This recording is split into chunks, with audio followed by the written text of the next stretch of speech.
So we wrap up our vintage travel exhibit with a caboose.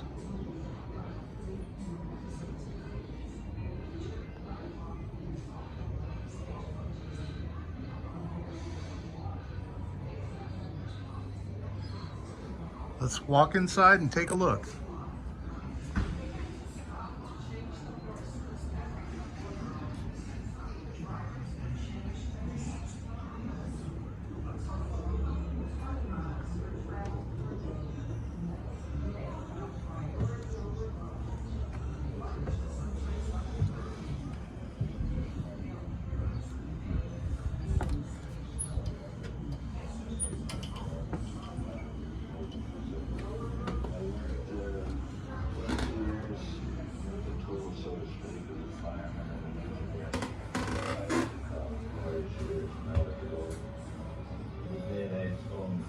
Fantastic Challenger type locomotives.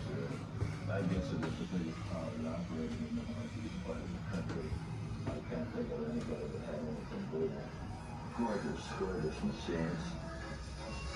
By the time Bernie O'Brien started on the railroads in 1948, his days as a fireman and on steam locomotives were numbered.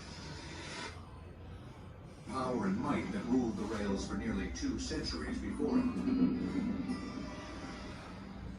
The development of the steam locomotive was both evolutionary and revolutionary. The biggest problem initially was finding the proportions between the boiler, the cylinders, the drivers, and the linkage mechanism. The first locomotive that really got it all right with the right proportions was a locomotive called the John Bull. Mechanics put the John Bull into commission in 1831, and it became the first locomotive ever to be duplicated. But the wood-burning model was quickly outmoded, as locomotives increased rapidly in size and power. Wood was used generally in American railroads till sometime right after the Civil War. And what had happened was that a lot of territories that the railroads were going in the prairies and the plains, there weren't any trees around. Most locomotives introduced at the end of the 19th century burned coal.